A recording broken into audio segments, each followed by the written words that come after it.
নমস্কার বন্ধুরা, আমি সঞ্চিতা এসেন্স রেসিপিস ইউটিউব চ্যানেলে আপনাদের সবাইকে স্বাগত।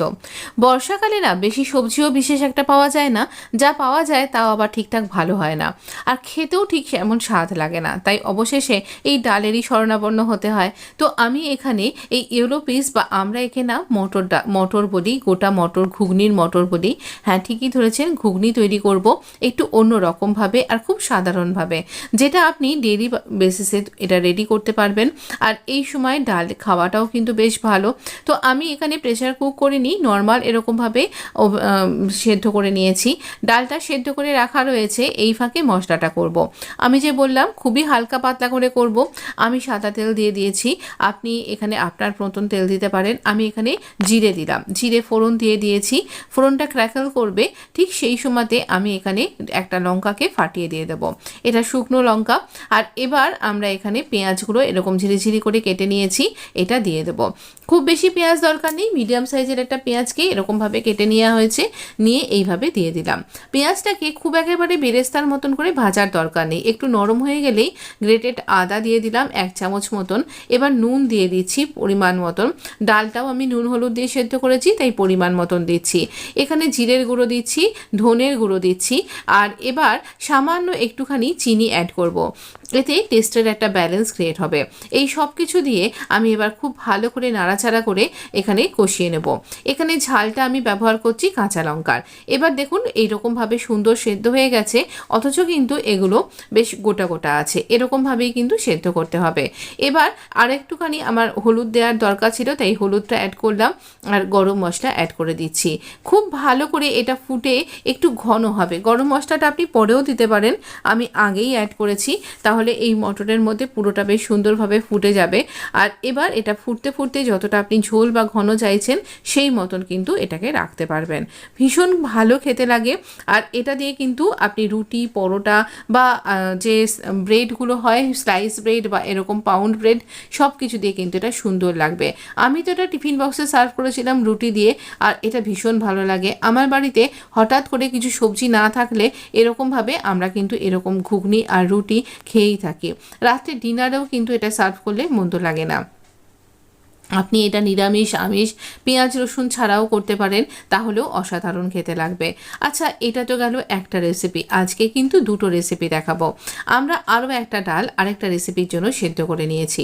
দেখুন এখানে গ্রিন মুগ ডাল আর অরহর ডাল, এই দুটো ডালকে আমি এখানে ভিজিয়ে দিয়েছি। আপনি কিন্তু আরও 2-3 রকম ডাল অ্যাড করতে পারেন।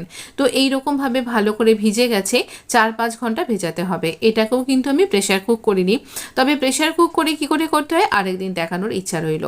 তো এইরকমভাবে আমরা এটা খোলা কড়াইতে চাপা দিয়ে এটাকে সেদ্ধ করব। আর এখানেও চাপা যখন সেদ্ধ করব তখন কিন্তু আমরা নুন আর হলুদ অ্যাড করে দেব। নুন হলুদ দিয়ে আমরা এটা সেদ্ধ করতে দেব। এটা যতক্ষণে সেদ্ধ হচ্ছে ততক্ষণে আমরা একটা মশলাও তৈরি করে নেব। একটা মশলা তৈরি করে নিই, আর এটা সেদ্ধ হয়ে ঠান্ডা করে নেব। এবার দেখুন এখানে কড়াইতে দিয়ে দিচ্ছি মাস্টার্ড অয়েল। এই মাস্টার্ড অয়েলটা অবশ্যই ব্যবহার করবেন এই রান্নাতে, অন্য তেল ব্যবহার করবেন না। ভুলবশত একটু বেশি পড়ে গেছিলো, আমি একটু তুলে নিলাম। 3টে ডিম নিয়েছি, এবার এই 3টে ডিমকে ভালো করে ফেটিয়ে নেব, নিয়ে এই তেলের মধ্যে দিয়ে দেব। এখানে 3টে ডিমকে আমি জাস্ট শুধুই এরকম একটুখানি নুন দিয়ে এইভাবে বিট করলাম। আপনার যদি মনে হয় একটু কাঁচা লঙ্কাও এর সাথে কুচাতে পারেন বা গোলমরিচও দিতে পারেন। এবার একটু যেই হয়ে যাবে তারপর আমরা এটাকে নাড়াচাড়া করব, আর একটু বড় বড় চাংস করে কাট করে নেব। হ্যাঁ, বুঝতেই পাচ্ছেন আমি কি করতে চলেছি। হ্যাঁ, তো যদি ধরতে না পেরে থাকেন তাহলে আমি বলে দিই, এখানে এগ ভুর্জি তৈরি করব। আচ্ছা, এই এগ ভুর্জিটা শুধুমাত্র এই রেসিপির জন্য না, এইরকমভাবে এগ ভুর্জি তৈরি করে আপনি গরম ভাতে ঘি দিয়েও খেতে পারেন, তাহলেও খুব ভালো লাগে। আর আরও একটা ব্যাপার, আপনি যদি টোস্ট খাচ্ছেন তাহলে টোস্টের মধ্যেও কিন্তু এভাবে দিতে পারেন, তাহলেও খুব ভালো লাগবে। দেখুন একটা রেসিপি করতে করতে আরও দুটো আইডিয়া কিন্তু দিয়ে দিলাম। কীরকম লাগলো আইডিয়াগুলো জানাতে ভুলবেন না। আচ্ছা, এই এগ ভুর্জিটা আমরা একটুখানি ভালো করে স্ক্রাম্বল একটা করব, যেন আমাদের একটু কাঁচা না থাকে, কোনো পোর্শনের মধ্যেই যেন কাঁচা অংশটা না থাকে, ঠিক সেইভাবে আমরা ভালো করে ভেজে নেব। একটু নাড়াচাড়া করব, একটু হতে দেবো, আর ধিমে আঁচে করব। দেখুন এই দিকটা হয়ে গেছে, এদিকটা বেশ সুন্দর স্পটও চলে এসছে। তো এবার এটাকে তুলে নিচ্ছি, আর এই কড়াইতে আবারও আমরা মাস্টার্ড অয়েল ব্যবহার করব। আবারও আমরা 2 চামচ মতন কি 1.5 চামচ মতন যতটা আপনি প্রয়োজন মনে করছেন আমরা এখানে তেল দিয়ে দিলাম। আর দেবার পর আমরা এখানে কিছু ফোড়ন দেব। এখানে ফোড়নের মধ্যে আমি দিচ্ছি গার্লিকগুলোকে একটু গ্রেট করে নিয়েছি এই 5টা 6টা মতন, আর কাঁচা লঙ্কাও দিয়ে দিলাম। আর এবার দিচ্ছি আমি এরকম স্লাইস করে রাখা অনিয়নটা। এই অনিয়নটাকে ভালো করে ভেজে নেব, আর গার্লিকের বেশ ভালো সুন্দর রঙও আসতে শুরু করে দেবে। আর এই দেখুন এই যে রঙটা দেখছেন এটা কিন্তু গার্লিকটা খুব ভালো ভাজা হয়ে গেছে আর ভীষণ ভালো গন্ধও বেরোতে শুরু করেছে। এই পর্যায়ে আমরা 1.5 ইঞ্চি পরিমাণ মতন আদা গ্রেট করে নিয়েছি আর গ্রেট করে দেব। এই রান্নায় এই গ্রেট করে দেওয়া ব্যাপারটা কিন্তু খুব ভালো লাগবে খেতে, তাই গ্রেট করে দিলাম, তবে আপনি পেস্টও ব্যবহার করতে পারেন। আমি এখানে নুন আর হলুদ দিচ্ছি, ডালে নুন হলুদ দেওয়া আছে তাই পরিমাণটা অ্যাডজাস্ট করে কিন্তু দিতে হবে। সামান্য একটু চিনি দেব সমস্ত কিছু টেস্টের সাথে ব্যালেন্স রাখবার জন্য। এতে মিষ্টি ব্যাপারটা হবে না, কিন্তু চিনিটা দিলে পারে খেতে ভীষণ সুন্দর হবে, একটা টেস্টের ব্যালেন্স হবে। আমি যেহেতু সবসময় আয়রন কড়াই ব্যবহার করি আর ডালটা থেকে গ্রিন ডালটা থেকে একটু এরকম রং ওঠে, তো রং বেরোয় এরকম কালো কালো হয়েছে, এটা কোনো খারাপ কিছু নয়, কোনো কেমিক্যাল না, খাওয়া খেতে খারাপ নয়, খেতে টেস্টও নষ্ট হবে না, কিছুই না।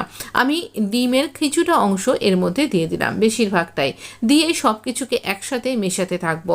এখানে খুব বেশি ঝোলঝোল হবে না এই তরকা, এটাকে আমরা বাঙালিরা তরকার ডাল বলি। এটা একটা স্ট্রিট ফুডও বলতে পারেন, বিভিন্ন রাস্তার ধারে যে ধাবা বা হোটেলগুলো থাকে সেখানে কিন্তু এটা পাওয়া যায়। এখানে গরম মশলা দেব আর এটা হাই ফ্লেমে ভালো করে কুক করব।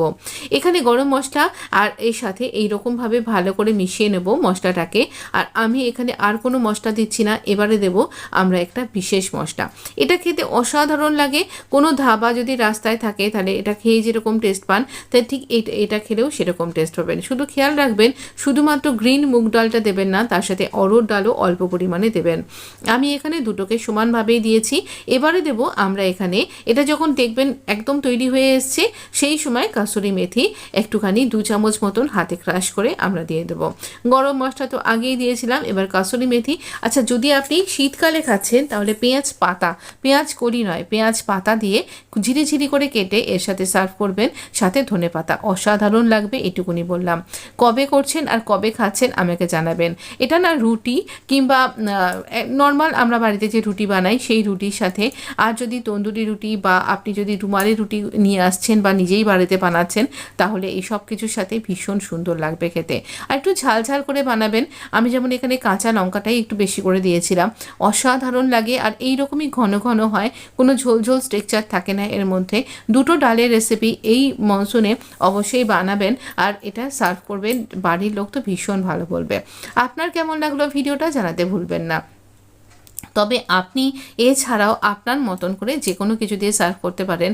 যদি আপনি রুটি দিয়ে সার্ভ নাও করেন, এটার কমপ্লিট একটা মিল, সব কিছুই রয়েছে এর মধ্যে। এটা ডিনারে এমনিও খাওয়া যায়, খুব ভালো লাগবে। বা আপনি সন্ধেবেলায় চায়ের সাথেও এটা সার্ভ করতে পারেন। একটুখানি আমি এরকম জুলিয়ান করে কেটে নিয়েছি কয়েকটা এরকম আদা, তো এটাকে এরকমভাবে সার্ভ করলাম। আপনি ওপর থেকে একটু ধনেপাতা দিয়েও সার্ভ করতে পারেন। ভালো লাগলে প্লিজ লাইক শেয়ার সাবস্ক্রাইব করে পাশে থাকবেন। আর অবশ্যই আপনার কমেন্টের অপেক্ষায় রইলাম। কেমন লাগলো ভিডিওটা জানাতে ভুলবেন না। ভালো লাগলে বন্ধুদের মধ্যে শেয়ার করতে ভুলবেন না। ধন্যবাদ বন্ধু, ভালো থাকবেন।